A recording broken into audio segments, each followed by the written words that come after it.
아멘. 우리의 인생이 야곱의 인생입니다. 하나의 고비가 있으면요, 막 끝날 것 같아. 그런데 그걸 넘어가잖아요. 살 것 같은데 또 고비가 옵니다.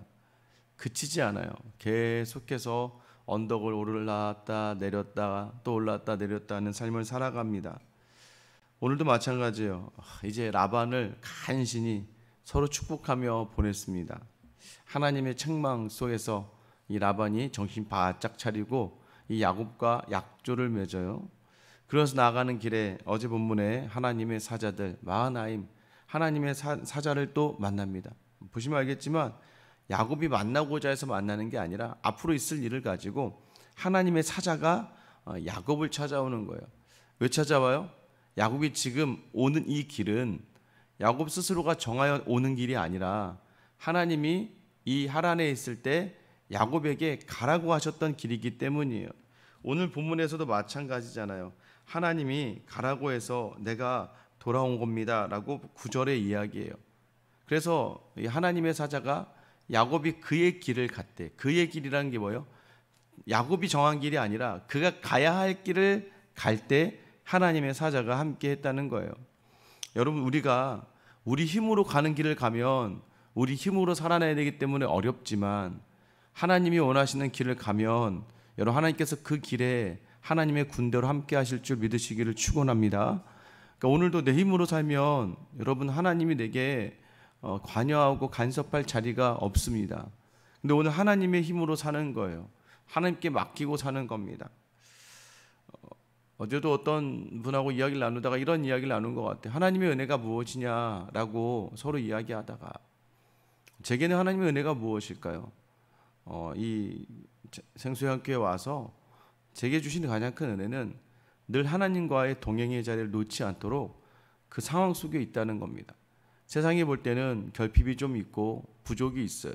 매번 사람들도 좀 세워질까 말까 하는 그 상황 속에 있지만 또 하나의 은혜를 주시고 또 교회의 모든 재정도 이게 되나 안 되나 하지만 또 오게 되고, 그러니까 하루하루가 그냥 일반적인 세상에서 넉넉함 속에서 살아갔다면 힘들 수도 있었을 텐데 하나님이 그 고비고비마다 하나님과 함께 하심을 경험하게 하는 삶을 살아가는 겁니다. 여러분도 마찬가지예요. 오늘의 문제가 끝났다고 해서 내일의 문제가 없는 게 아닙니다. 근데 그때 왜 문제를 주시느냐?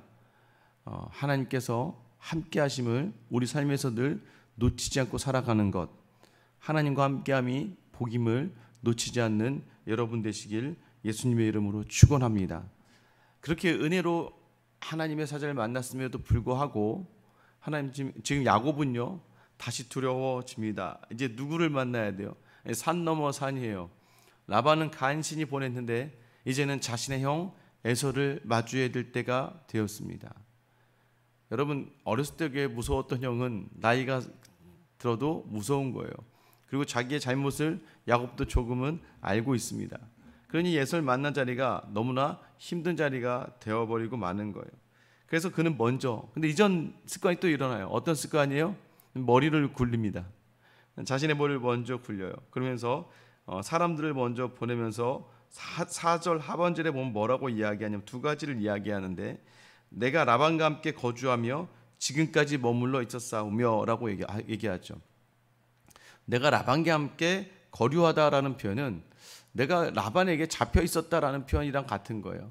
오고 싶었는데 라반이 자꾸 나를 붙들고 있어서, 그러니까 내가 그곳에서 편치 않았다는 것을 이야기하는 거죠. 내가 라반에 갇혀 있었어요. 오고 싶었는데 빨리 형에게 와서 죄를 용서받고 빌었어야 됐는데, 그러니까 에서의 마음을 어떻게든 녹이려고 하는 시도가 이 야곱에게 있는 거죠. 또 하나는 무엇입니까? 5절에 보면 내가 소와 나귀와 양떼와 노비가 있으므로, 자 이렇게 얘기하죠. 내가 소와 나귀와 양떼와 노비가 있습니다 라는 건 뭘 얘기할까요? 이 자칫 에서의 입장에서는요, 이 동생 야곱이 아버지 이삭의 그 유산을 생각하고 돌아올 수도 있고 자기의 것을 빼앗고 자기를 불편하게 할 수도 있다고 생각했었던 거예요. 그런데 뭐라고 얘기하는 거예요? 제가 재물이 많습니다. 형님, 혹여나 제가 아버지 이삭의 재산이나 혹여나 형에게 폐를 끼칠 그럴 존재는 아니다라는 것을 이야기해요. 그러니까 상대방에 대해서 나에 대한 적개심과 또 나에 대한 염려를 풀어내려고 노력을 하는 자리고, 또 에서를 부를 때 뭐라고 이야기해요? 내 주 에서라는 표현을 하게 되죠. 지금 야곱이 이제 원래대로 야곱의 습성이 있잖아요. 사람이 어떻게 자기 습성을 버립니까? 여러분도 그러지 않아요? 당장 막 막막한 막 지금 돈이 막 들어가야 되거나 막 상황에 어려움이 있어요. 누가 아프거나 하면 여러분 기도도 하지만 여러분 어떻게 해요? 우리가 빨리 막 머리가 돌아가서 대출을 여기저기 알아보거나 근처에 아는 사람을 찾아가거나 또는 아프면 병원을 알아보고 막 하잖아요. 여러분 기도하기 전에 우리도 선제적으로 우리의 몸에 배어 있는 육신의 노력을 막 하게 되는 거예요. 이게 바로 야곱이었습니다. 야곱은 늘 인간적인 생각으로 나왔던, 야곱의 이름이 사기꾼이라는 이름이 있잖아요. 자, 최선을 다해서 준비를 했습니다. 자, 이제 이렇게 하면 되겠지. 여러분 보세요. 인간의 노력은 아무것도 아닌 걸 알게 됩니다. 어떻게 알게 됩니까? 6절에 보면 사자들이 돌아와서요, 지금 주인의 형 에서가 이른즉 그가 400명을 거느리고 주인을 만나러 오더이다. 400명을 거느리고 온다. 여러분 상상해 보세요. 여러분 이 당시 가나안의 나라들 도시들에서 군사 한 성의 군사해봐야 이 당시에 해봐야 한 300명 400명입니다. 그러니까 이렇게 생각하시면 돼요. 한 족속에 군대와 맞먹는 숫자를 데리고 지금 야곱을 만나러 에서가 온다. 여러분 지금 이 상황은 에서가 아직 분이 풀리지 않아서 자기를 다 죽일 거라고 하는 생각을 할 수밖에 없는 거예요. 인간적인 노력을 하다 보면요 더 두려워집니다. 이거 준비된 것 같은데 이게 부족하죠? 또 이게 채워진 것 같은데 저게 부족해요. 하시지 말라는 게 아니라 그것만 하게 되면 여러분 두려움이 사라지지 않아요. 내가 열심히 공부만 하면 두려움이 사라질 것 같아서요. 안 그래요 여러분? 공부 열심히 하는 아이들일수록 더 시간이 촉박하고 부족하고 더 공부를 해야 된다는 생각을 가질 때가 더 많아요. 돈이 없는 사람이 돈 걱정하지 않아요 여러분. 돈 없는 사람은 돈 없이 살아보기 때문에 돈이 막 없어도 살 수 있어요. 근데 돈이 있어 본 사람들은 돈이 있어야 될 사람이, 돈이 있는 사람들이 더 염려와 걱정이 많아요. 여러분 건강하지 않은 분들은요 막 염려하지 않아요. 이미 건강하지 않은 부분이 발견되었기 때문에 회복을 위해 집중하지. 근데 건강한 분들이 건강하지 않게 될까 봐 두려워하게 되는 거예요. 여러분 오늘 인간의 노력으로만 맞춰지면 여러분 뭐예요? 아무것도 없이 두려움만 낳게 된다는 걸 이야기하는 거예요. 여러분이 노력하고 수고하는 건 있어야 됩니다만은 여러분 오늘 그것만 있으면 안 된다고 이야기하는 거예요. 그 말씀 7절에 보세요. 야곱이 심히 답답하여라고 시작하죠. 자기 할 바 다 했고 노력 다 했고 어떻게든 에서를 마음을 녹이려고 모든 인간적인 노력을 다 했는데 두려움만 가득한 상태. 여러분 그래서 어떻게 합니까? 여러분 오늘 또 7절 하반절에 보세요. 자기와 함께한 동행자와 양과 소와 낙타를 두 떼로 나누고 이르되 에서가 와서 한 떼를 치면 남은 한 떼를 피하리라. 인간적인 준비가 이렇게 철저합니다. 마치 우리의 모습이죠. 믿음은 있고 기도는 하는데 여러분 막 인간적인 것들로만 막 준비되어져야 될 것 같고 인간적인 것들로만 채워질 때, 근데 여러분 야곱이 여기까지만이면 잘못되는 건데 이제 그 다음이에요. 여러분 9절에 보세요. 야곱이 또 이르되 내 조부 아브라함의 하나님 내 아버지 이삭의 하나님 여호와여. 이게 중요한 거예요. 노력은 해요. 인간적인 노력 할 수 있습니다. 근데 그것만으로 끝나면 두려운 거예요. 그러나 노력은 하되 그 다음에 어디를 향해야 돼요? 하나님을 향하는 여러분 되시길 예수님의 이름으로 축원합니다. 인간의 노력해야 됩니다. 안 할 수는 없어요. 근데 그것만 하면 더 두려워요. 더 나아가 여호와를 찾아야 된다는 거예요. 여러분 무엇을 붙들고 이제 기도하는 게 어떤 게 중요하냐면 이제 여호와를 불렀어요. 근데 그 다음 뭐라고 돼 있어요? 9절 하반절에 주께서 전에 내게 명하시기를. 주님이 저에게 명령하셨잖아요. 뭘 명령했어요? 네 고향 네 족속에게로 돌아가라. 제게 하나님께서 주님이 가라고 하신 거잖아요. 여러분 약속을 붙들고 늘어지기 시작하는 겁니다. 여러분 아이들도 마찬가지 아니에요? 제가 가끔 막 이렇게 막 비몽사몽간에 아이들이 와서 막 아빠 뭐 해줘 막 이럴 때가 있거든요. 약간 정신이 없을 때 그래 하고 나서 넘어가서 보는데 저는 이제 그때 뭐 약간 피곤하거나 다른 생각하고 있다가 얘기한 건데 여러분 이 아이들은 기억해요. 아빠가 그때 언제 어디서 사준다고 했잖아. 아이들은 그걸 붙들고 늘어지는 거예요. 아빠가 사준다며. 사준다놓고서 아니 지들은 내 말 하나도 안 들었으면서 내가 말한 건 그렇게 잘 기억하죠. 여러분 마찬가지 아닙니까? 우리도 하나님이 주신 은혜는 기억도 못하면서 또는 하나님 말씀 듣지도 않는데요. 여러분 복 받는 사람의 특징이 뭔지 아세요? 여러분 그 사람이 늘 신실하고 성실한 게 아니에요. 하나님의 약속의 말씀 하나만큼은 물고 늘어지는 사람이에요. 하나님 그때 그러셨잖아요. 이렇게 기도하는 사람이에요. 지난 6년 동안 교회를 목양하다가 보면 쉽지 않은 일들이 참 많습니다. 여러분 그때 제가 하는 게 뭔지 아세요? 인간적인 노력은 다 합니다. 저도 머리를 막 굴리거든요. 이렇게도 막 메꿔보고 이렇게도 한번 해보고 이렇게도 해봐요. 근데 여러분 결국은 하나님 앞에 오게 되는 거예요. 그럼 어떻게 기도하는 줄 아세요? 이렇게 기도하면 하나님, 이 생수양교회 하나님이 저 보내신 거잖아요. 하나님이 가라고 해서 여기 왔잖아요. 그때 하나님이 마음을 주셨잖아요. 그래서 와 있는 건데 하나님 이러시면 안 되죠. 하나님 그때 가라고 하신 그 음성에 서 있으니까 하나님 이거 하나님께서 해결해 주셔야 돼요 라고 저도 그런 기도를 하게 된 것 같아요. 그리고 그 기도할 때마다 늘 하나님은요 은혜를 베풀어 주셨습니다. 그래서 오늘 본문에 보세요. 하나님께서 돌아가라고 해서 내게 은혜를 베풀리라 하시지 않았습니까? 라고 기도하는 거예요. 또 12절 잠깐 보세요. 주께서 말씀하시기를 내가 반드시 내게 은혜를 베풀어 내 씨로 바다에 셀 수 없는 모래와 같이 많게 하리라 하셨나이다. 또 약속을 붙들어요. 분명히 하나님이 나 큰 민족을 이룬다고 하셨잖아요. 에서가 지금 다치면 아무것도 안 남는데 여러분 기도할 때 기억하라는 거예요. 무엇을요? 여러분이 주신 그 귀한 마음들, 여러분에게 이 자리에 서게 하신 하나님의 은혜들, 우리가 아무리 놓으려고 해도 생각할 수밖에 없는 하나님의 부르심의 자리를 놓치지 않는 여러분 되시길 예수님의 이름으로 축원합니다. 약속을 붙들고 기도하라는 거예요. 이 새벽에 여러분이 우리가 왜요? 열심히 사시다가 이 피곤한 새벽까지 나와야겠어요? 이 새벽에 나오는 것 자체가 뭘 얘기하는 거예요?